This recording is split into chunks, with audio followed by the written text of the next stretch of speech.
I was looking for the electric bill. That's all.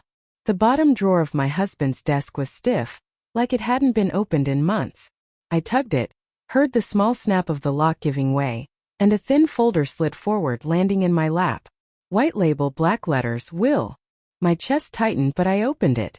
One page, notarized. Everything, our home, our savings, the retirement account we'd built together, was left to a woman named Claire Mitchell. I'd never heard the name in my life. At first, my mind tried to make it harmless. Cousin I'd forgotten. A charity contact. Then I saw the note in the margin in his handwriting. Kids have met her. That sentence was colder than the January wind pushing through the window gap. My husband had been dead for 6 months. My children had stood beside me at his funeral, held my arm when I shook, told me I was all that's left now. They'd known. About her. About this will. And they had said nothing. I sat there on the office chair, the leather stiff under me, staring at the page. The clock in the hallway ticked like a hammer. For a moment I wanted to storm into my daughter's kitchen, slam the will on her counter, and demand every detail. But there's a truth I've learned too late. When someone has already rehearsed their betrayal, they've also rehearsed their denial. The silence in the house thickened, pressing against my ears. I laid the will back into the folder, but not neatly. Let it look disturbed. Let them wonder if I knew. I stood, smoothed my sweater, and looked out the window toward the street. The neighbors' kids were throwing a football in the yard, shouting and laughing, the sound carrying through the cold air. Life outside this house went on untouched. Inside, something in me had just snapped clean. I wasn't erased, I thought. I was replaced. I closed the drawer, left the office light off, and walked to the front door without my coat. I needed air. I needed space. But more than that, I needed to decide whether I'd let this be my ending, or just my beginning. Yesterday felt like another life. I'd been sitting at the kitchen table, sorting mail into small neat piles. A catalog here, a water bill there. I'd called my son Michael to ask if he'd be coming over for the anniversary of his father's passing. He'd said, "Of course, Mom. We'll make it a nice day." I'd even baked lemon bread, the recipe my husband loved. I set it aside to freeze for the weekend, picturing us all gathered in the living room, telling stories about him. My mind had been busy with details. Which teacups to use, whether to get fresh flowers for the dining table. It's strange to think about now, how I'd been curating a day to honor a man who, on paper, had cut me out entirely. My thoughts wandered further back, to the first years in this house. We painted every room together. He built the bookshelves in the den, sanding them smooth so I wouldn't get splinters. Every decision, every improvement had been ours. I remember him saying once after we paid off the mortgage, "No matter what happens, this place is yours." He'd smiled in that easy way, the way that made me believe every word. I built my life on that promise. The shock wasn't just about the money or the house, it was about realizing that somewhere along the way, he'd rewritten the ending without telling me. And my children had read that ending in advance. I could still hear my daughter, Emily, last month, insisting we not overcomplicate things when I mentioned updating my own will. She'd waved it off, saying, "We'll figure it out when the time comes." Now I wondered whose we she meant. I pushed my chair back from the table. The lemon bread sat wrapped in foil on the counter, suddenly feeling like a prop in a play I no longer wanted to perform. Outside, the wind picked up, rattling the window. It sounded almost like laughter, low, mocking. I'd been living in a story I thought we were all telling together. Now I saw I'd just been an audience member watching a script I never got to read. I called Emily that afternoon. My voice was steady, though my hands trembled. "I found something in your father's desk," I said. There was a pause, the kind that stretches too long. "What kind of something?" "A will. His will." Another pause, then a sigh. "Mom, we thought you knew." The words hit harder than the discovery itself. "We thought you knew." That was the confession, wrapped in a lie to make it sound like an oversight. "You've met her," I said flatly. "Claire Mitchell." Emily's voice tightened. "It's complicated." "Complicated?" I repeated, tasting the bitterness in the word. "So you all just let me live in the dark?" She didn't answer. I heard the faint background noise of her kitchen, the clink of a glass, the hum of a fridge. Normal life, carrying on around the fracture she'd just revealed. Finally, she said, "Dad wanted it that way. We respected his wishes." I almost laughed. Respect. They'd respected his choice to erase me more than they'd respected me. I didn't ask who Claire was. I didn't want the story dressed up in excuses or softened with half-truths. I knew enough. We ended the call without goodbyes. I sat in the living room, the late afternoon light making long shadows on the rug. The house felt smaller, as if the walls had inched closer. I thought of every family dinner after his death, the quiet glances between Michael and Emily when the conversation turned to finances or the house. I'd mistaken those for shared grief. They'd been keeping a secret. It struck me then. The betrayal wasn't just in the will. It was in the silence they'd all agreed to keep. I rose, crossed the room, and pulled my coat from the closet. I needed to move. On the porch, the air was cold enough to sting my lungs. Across the street, Mrs. Turner from next door was bringing in her trash bins. She waved and I waved back, my face neutral. She didn't need to know that in the last hour, my life had been split into before and after. They didn't forget to tell me. I thought as I walked down the block. They waited for me to find out too late. I walked until my feet ached, past the familiar streets where I'd lived for decades. My breath came in small clouds, the kind that dissolve before you can even notice them fading. I didn't head toward Michael's or Emily's houses. I didn't even think of turning back home. Instead, I kept going until the neighborhood shifted. Fewer front lawns, more cracked sidewalks, storefronts with faded awnings. A small bench near the river caught my eye. The wood was damp and worn smooth by years of weather, but I sat anyway. The water moved slowly, the current barely noticeable, like it was conserving its strength for a turn I couldn't see. I replayed Emily's voice in my head. "We thought you knew." The gall of it. The calculated softness, meant to disguise the cruelty. My anger didn't come in waves. It settled like stone, cold and immovable.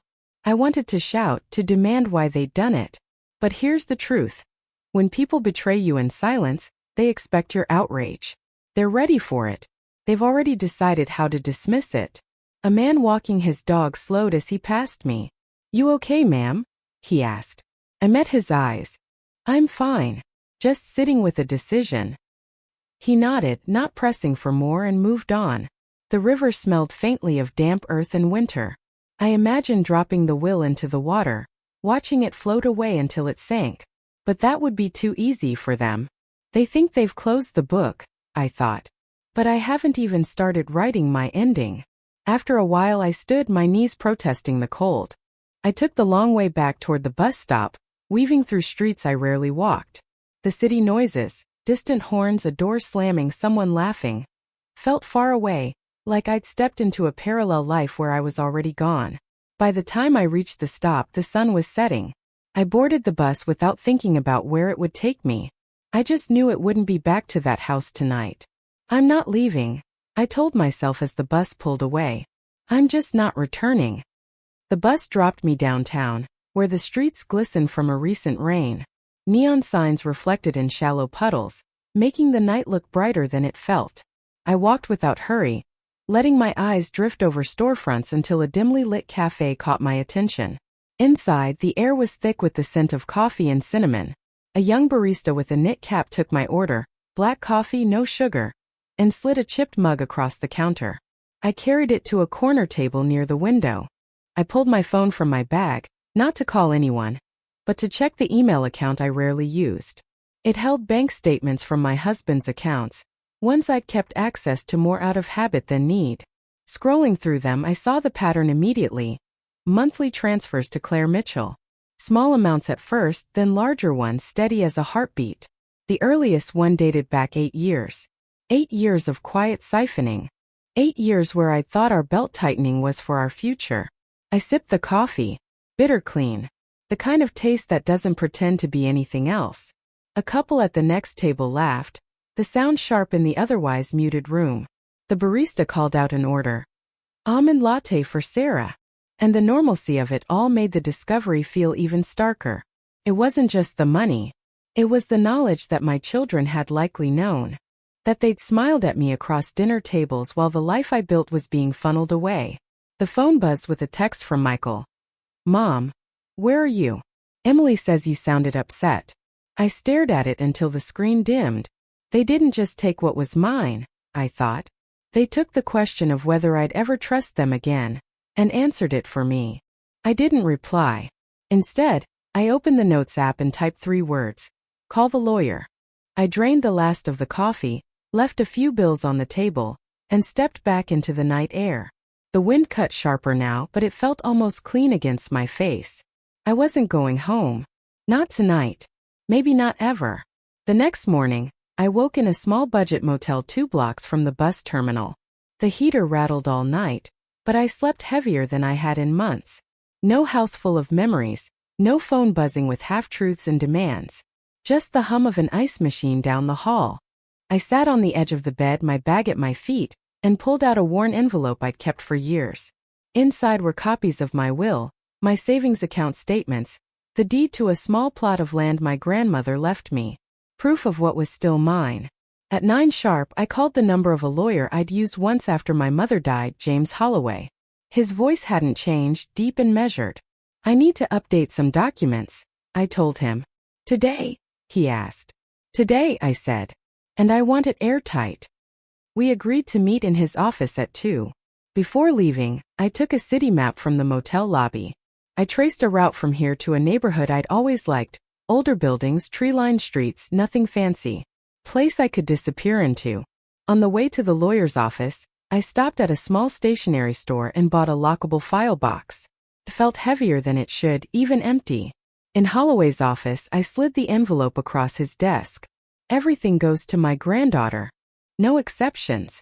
And make sure neither of my children can touch a cent. He looked at me for a long moment, then nodded. I can do that. We worked in silence, the scratch of his pen steady, almost calming.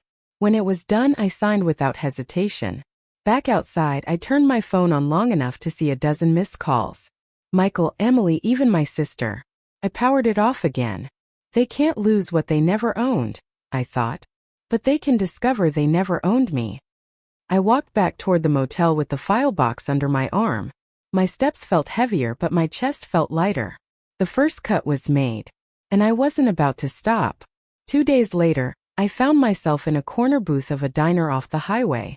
I'd taken a bus out of the city, no destination in mind, just the need to keep moving. The coffee here came in thick white mugs and was refilled without asking.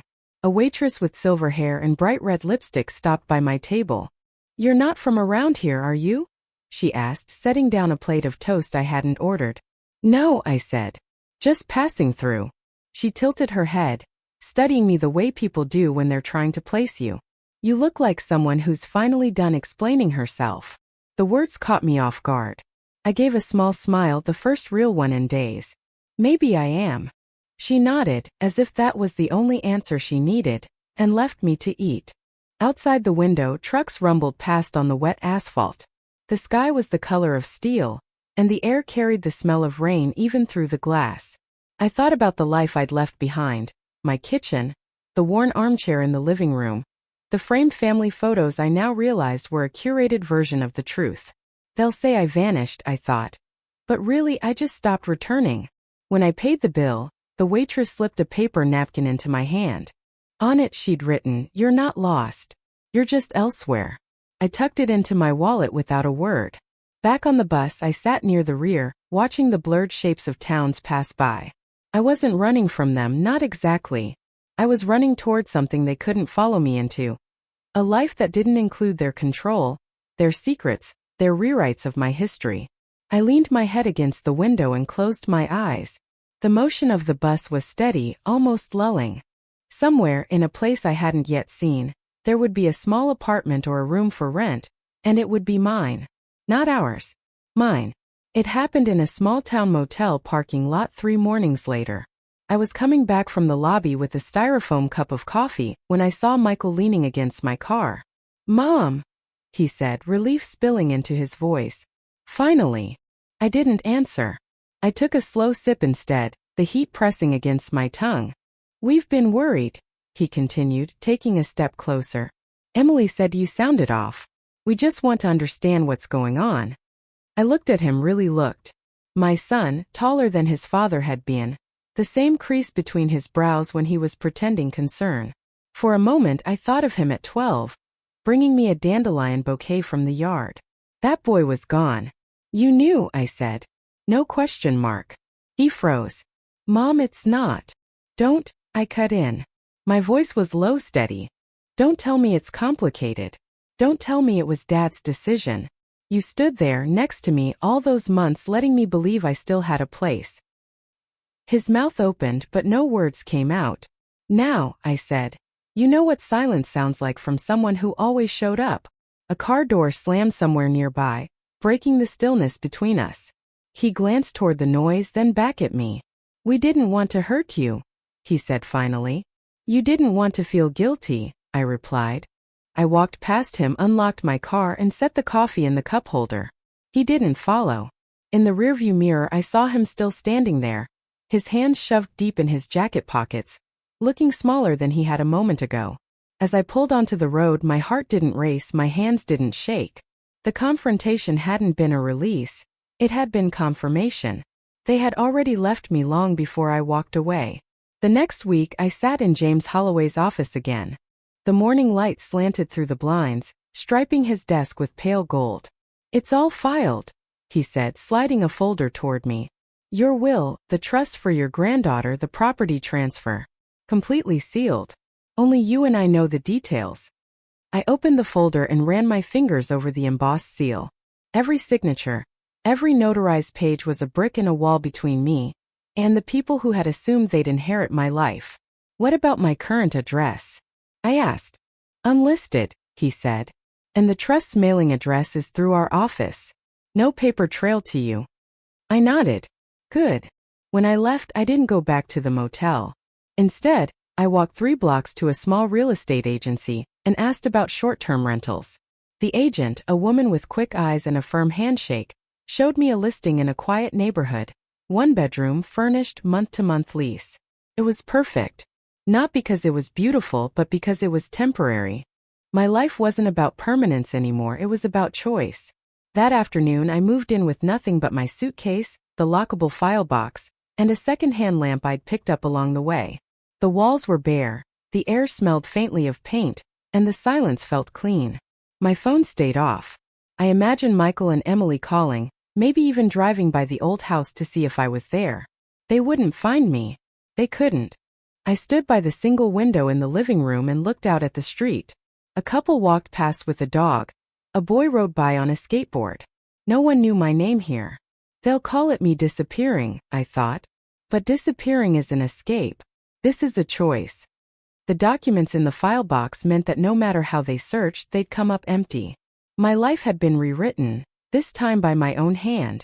The rain started just after dawn, soft at first, then steady, drumming against the roof of the little apartment. I sat at the small kitchen table, hands wrapped around a mug of tea.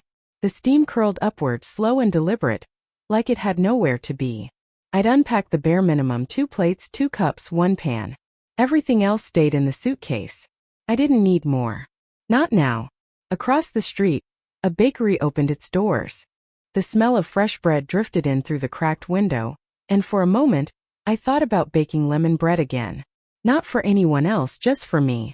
I'd been here a week, long enough to memorize the creak in the floor near the window, the way the streetlight outside painted the walls gold at night. No calls. No knocks. No one demanding explanations. I thought about my husband's will, about the name Claire Mitchell in bold black letters, about the way my children's voices had sounded when they chose his secret over my trust. The old ache was still there, but it no longer bled. It had scabbed over into something solid, something I could live with. This wasn't victory. It wasn't revenge. It was distance, the only thing that made sense now. A knock at the door startled me, but it was just the landlord dropping off the spare key I'd asked for. She handed it over with a polite smile. Settling in okay? Yes, I said. Better than okay. When she left, I locked the door, turned back to my tea, and looked out the window again. The street was empty, washed clean by the rain. They would never understand this choice. They'd see it as abandonment, as punishment. But it wasn't either. It was the only way to stop living inside their version of my life. I took a sip, let the warmth spread through me, and whispered it out loud for the first time, tasting each word like something final and true. Silence isn't anger. It's a verdict. And just like that, the day began without them. Been through it? When they crossed the line and you made sure they felt it.